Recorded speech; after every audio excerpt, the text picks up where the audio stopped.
Premier S. Trouver une équation cartésienne d'une droite quand on connaît un de ses points et un vecteur normal à cette droite. Aujourd'hui, on est dans le chapitre du produit scalaire en première et on veut trouver l'équation cartésienne ou on veut trouver une équation cartésienne parce qu'il en existe plusieurs. De la droite D qui passe par un point qu'on vous donne et qui a pour vecteur normal un vecteur n dont on vous donne les coordonnées. Déjà, qu'est-ce que ça veut dire un vecteur normal? Eh bien, un vecteur normal pour une droite, quand vous avez une droite D, c'est un vecteur qui a une direction perpendiculaire à cette droite. Déjà, on va se faire un petit dessin pour se représenter la situation si on n'a pas l'habitude. Alors voilà, je suis dans un repère orthonormé. C'est obligé quand on utilise l'orthogonalité ou les distances ou dans le chapitre du produit scalaire, il faut être absolument en repère orthonormé. Alors que ce n'était pas le cas quand on travaillait simplement avec des vecteurs directeurs. On a A qui a pour coordonnées 4, moins 3. Et on veut que le vecteur de coordonnées moins 2, 1 soit un vecteur normal à la droite D.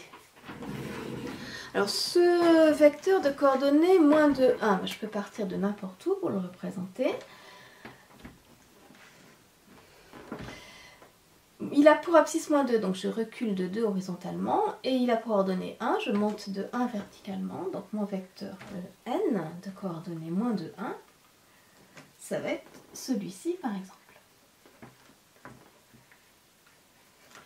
Et si j'ai envie de tracer la droite qui passe par A, et qui est perpendiculaire à la direction de n, c'est pas très compliqué.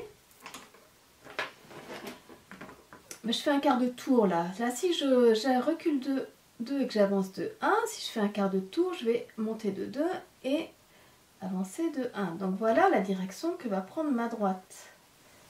Ça va être une droite qui aura pour coefficient directeur 2. Donc je vais partir de A. Je vais avancer de 1 et monter de 2. Et je vais pouvoir tracer la droite qui passe par A et qui a pour vecteur normal n.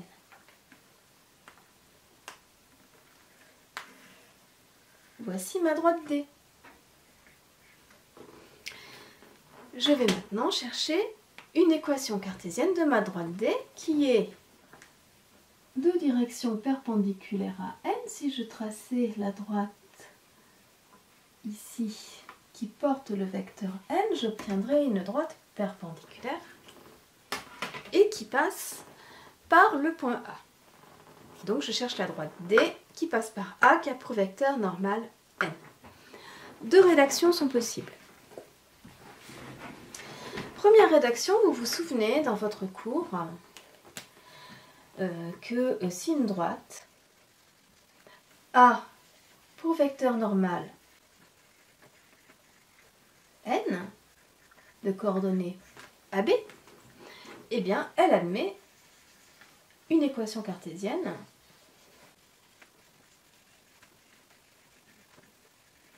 de la forme AX plus BY plus C égale 0, avec les A et B là qui sont les mêmes que là et là. Et réciproquement, si une droite a pour équation cartésienne AX plus BY plus C égale 0, alors le vecteur n de coordonnées AB sera l'un de ces vecteurs normaux. On va utiliser ça ici,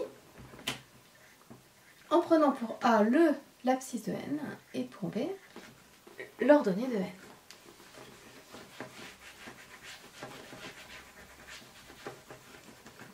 Rédigeons ça bien. On va dire D. A pour vecteur normal n de coordonnées moins 2, 1. Donc, elle admet une équation cartésienne de la forme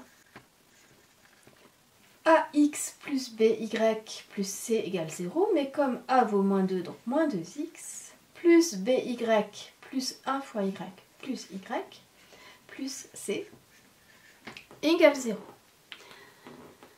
Bon, on ne connaît pas encore l'équation complète puisqu'il nous manque le coefficient C. Donc, pour trouver le coefficient C, il va falloir remplacer x et y par les coordonnées d'un des points de la droite. Et ça tombe bien, on en connaît un, c'est A. Donc, on va dire que A appartient à D. Donc, moins 2x de A plus le y de A plus C va valoir 0. A, ses coordonnées, c'était 4 moins 3. Donc, je vais remplacer mon XA par 4. Je vais avoir moins 2 fois 4. Je vais remplacer mon YA par moins 3. Plus moins 3.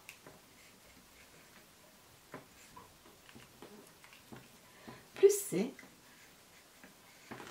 va valoir 0. Et là, je peux trouver ça en résolvant l'équation. Alors, comme je résous par équivalence, je mets soit moins 8 moins 3 plus C égale 0, soit C égale 11.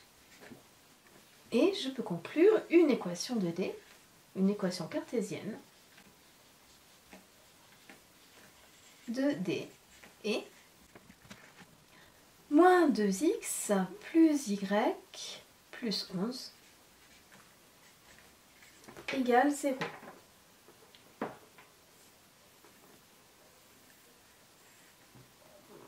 Ça, c'était la première manière de le rédiger, une manière un peu directe, mais pas forcément très élégante.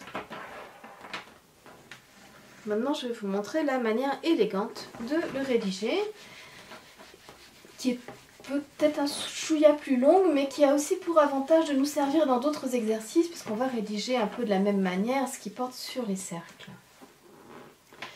On va dire que notre droite D, ça va être l'ensemble des points M du plan, tels que vecteur AM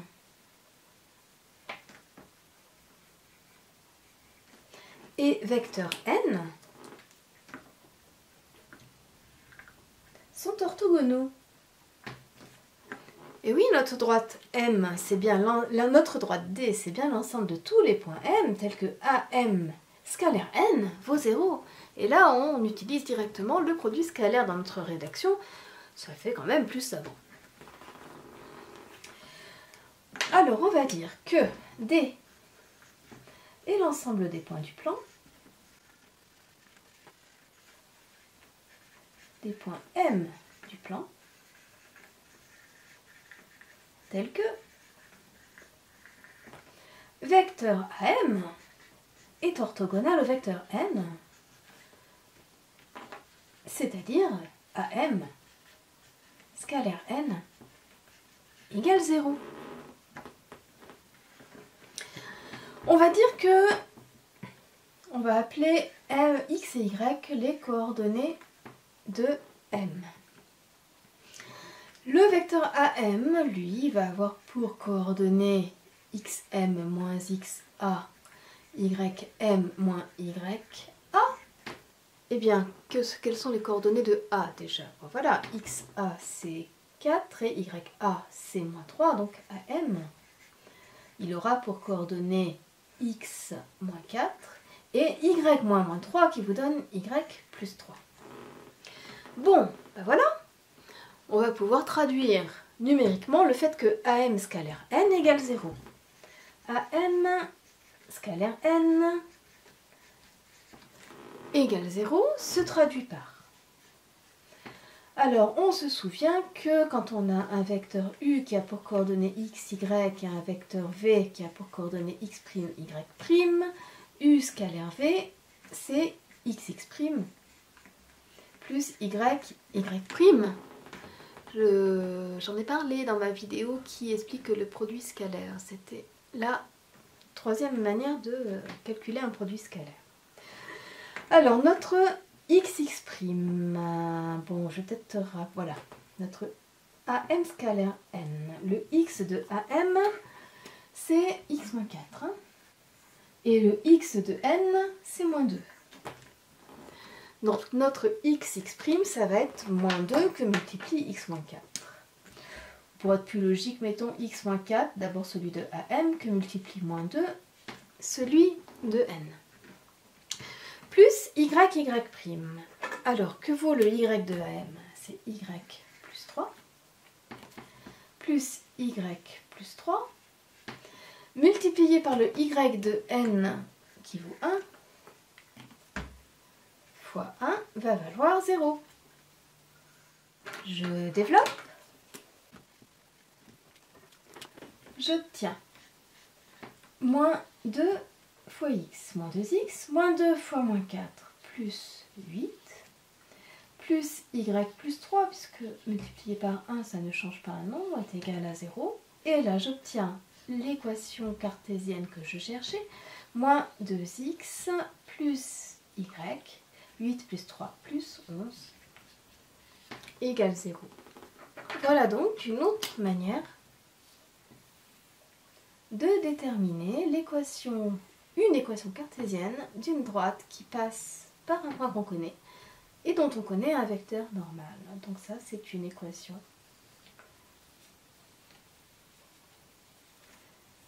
cartésienne de notre droite D.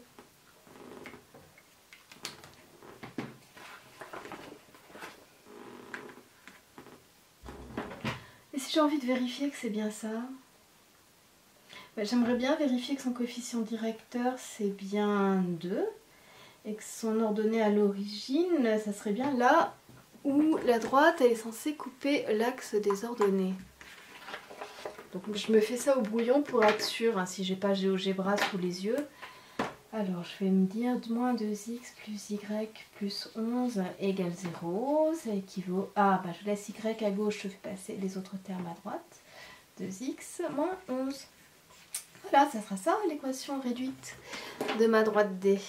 Est-ce que ça correspond bien à mon schéma? Alors 2, ok, j'avance de 1, je monte de 2, c'est bon pour le coefficient directeur. Et là, il faudrait que je fasse un dessin qui prolonge, il faudrait que je vérifie que ma droite, elle coupe bien l'axe des ordonnées au point d'ordonnée moins 11 pour vérifier que l'ordonnée à l'origine est bien moins 11. Ben voilà, vous voyez, c'est pas plus compliqué que ça.